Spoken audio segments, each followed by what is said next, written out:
1000 esposas, 700 princesas, 300 concubinas.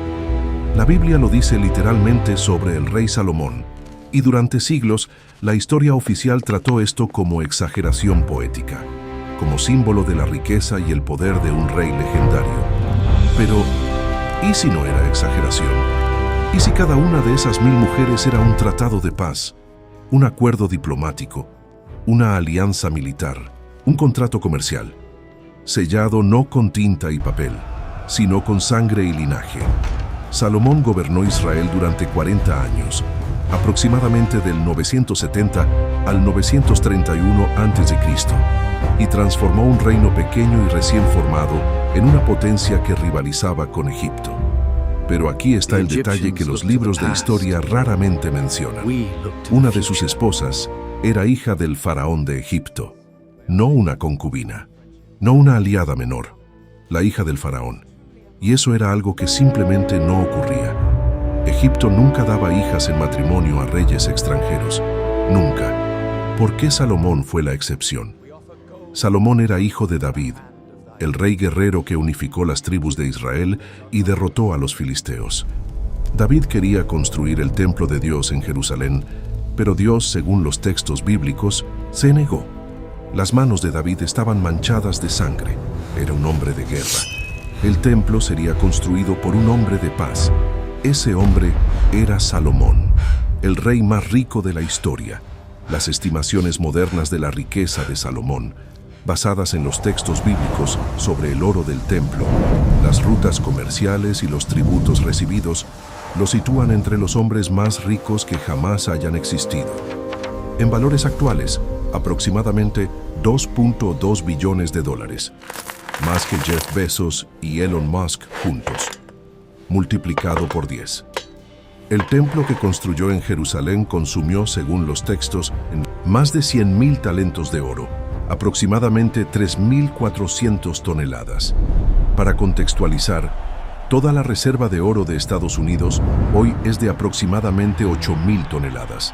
Salomón gastó casi la mitad de eso en un solo edificio. La sabiduría proverbial. La Biblia describe a Salomón como el hombre más sabio que jamás haya vivido. Reyes y reinas de todo el mundo hacían largos viajes solo para escuchar sus juicios. Los Proverbios, el Eclesiastés y el Cantar de los Cantares, 3 de los libros más profundos del Antiguo Testamento, se le atribuyen. Pero aquí está la paradoja. El hombre más sabio de la historia tomó una decisión que los propios textos bíblicos describen como su mayor debilidad: las 1000 esposas, y específicamente, las esposas extranjeras. Para entender el harén de Salomón, necesitan olvidar el romance y pensar en geopolítica. Israel en el siglo X a.C. Israel era un reino joven, rodeado de potencias establecidas. Al norte, Fenicia controlando el comercio marítimo del Mediterráneo. Al este, los reinos de Amón, Moab y Edom, con acceso a las rutas de caravanas de Arabia. Al sur, Egipto, la superpotencia regional durante milenios. Al oeste, los filisteos, siempre amenazantes.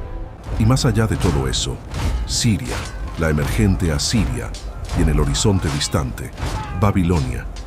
Para un reino pequeño sobrevivir y prosperar en este entorno, necesitaba aliados. Y la forma más segura de crear aliados en el mundo antiguo era simple: casarse. El matrimonio como tratado. Cada princesa extranjera que entraba en el harén de Salomón representaba una alianza. La princesa fenicia, acceso a la madera del Líbano para construir el templo. Las princesas moabitas y amonitas, rutas comerciales hacia Arabia Oriental. Las princesas edomitas, control del puerto de Elat en el Mar Rojo y acceso al oro de Ofir. Las princesas egipcias, la alianza más extraordinaria de todas, la hija del faraón. Egipto tenía una regla absoluta desde la era del Reino Nuevo. Las hijas del faraón no se casan con reyes extranjeros. Egipto es superior a todos. El faraón es hijo de Ra. Sus hijas son divinas. Dar una hija en matrimonio a un rey extranjero significaría admitir igualdad, o peor, inferioridad. Hay cartas del siglo XIV a.C., en las que un rey extranjero pide una hija del faraón en matrimonio. La respuesta egipcia fue clara. Desde tiempos antiguos, ninguna hija del rey de Egipto ha sido dada a nadie. Y sin embargo, Salomón recibió una princesa egipcia, como dote, la ciudad de Geser, una ciudad que los egipcios habían conquistado y quemado y entregaron reconstruida como regalo de bodas. ¿Qué hizo a Salomón la excepción a una regla que duró 1000 años? El harén de Salomón era genialidad diplomática, pero tenía un precio: las esposas y sus dioses. Cada princesa extranjera trajo consigo su religión. La princesa fenicia adoraba a Baal y Astarte. Las princesas moabitas adoraban a Quemos. Las princesas amonitas adoraban a Moloc. Y Salomón, el rey más sabio de la historia, el constructor del templo del Dios único, construyó altares para todos estos dioses, para complacer a sus esposas. Los textos bíblicos lo describen sin rodeos. Cuando Salomón era ya anciano, sus mujeres inclinaron su corazón hacia otros dioses. El hombre que construyó el templo más sagrado del mundo terminó construyendo templos para las deidades de sus vecinos. Es una contradicción extraordinaria, y los profetas de Israel nunca lo perdonaron. La división del reino. Cuando Salomón murió, su hijo Roboam heredó el trono, pero el reino estaba herido por dentro. Las tribus del norte estaban agotadas por los impuestos y el trabajo forzado que habían construido el templo y el palacio de Salomón. Cuando Roboam se negó a aliviar la carga, 10 de las 12 tribus se rebelaron. El reino unificado de David y Salomón se dividió en dos: Israel al norte, Judá al sur, y nunca se reunificó. Los textos bíblicos dicen claramente: la división fue el castigo por las apostasías de Salomón, por las 1000 esposas, los templos extranjeros, el desvío de su corazón. Pero antes de terminar, hay algo que los comentaristas bíblicos raramente discuten: el número 1000. En la tradición hebrea, los números tienen significados más allá de lo literal.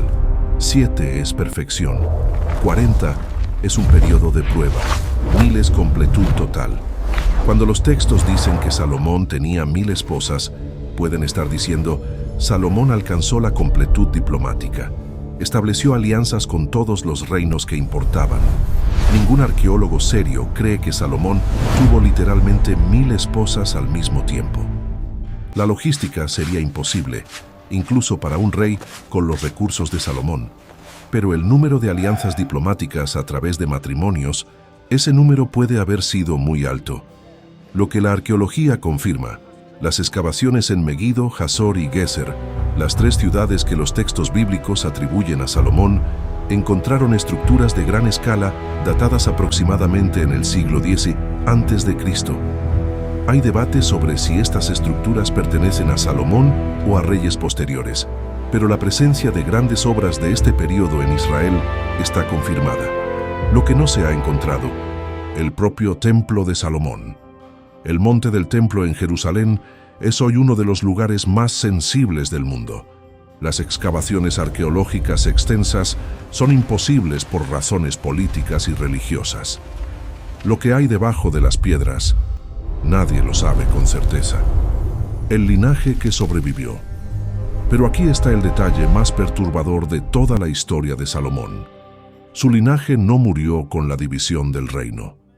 La familia real de Judá, descendientes directos de Salomón, continuó gobernando durante casi 400 años después de su muerte. Y cuando Babilonia destruyó Jerusalén, en el 586 a.C., y llevó al pueblo al exilio, los descendientes de Salomón no desaparecieron. Algunos huyeron a Egipto, otros a otros lugares, y según el Kebra Nagast, la tradición sagrada de Etiopía, una rama del linaje de Salomón llegó a Etiopía y gobernó allí hasta el siglo XX. El último emperador etíope, Haile Selassie, que murió en 1975, se tituló León de Judá, elegido de Dios, rey de reyes de Etiopía, y reclamaba descender directamente de Salomón y la reina de Saba, un linaje de 3000 años. que comenzó con 1000 matrimonios diplomáticos y con una hija del faraón que rompió todas las reglas.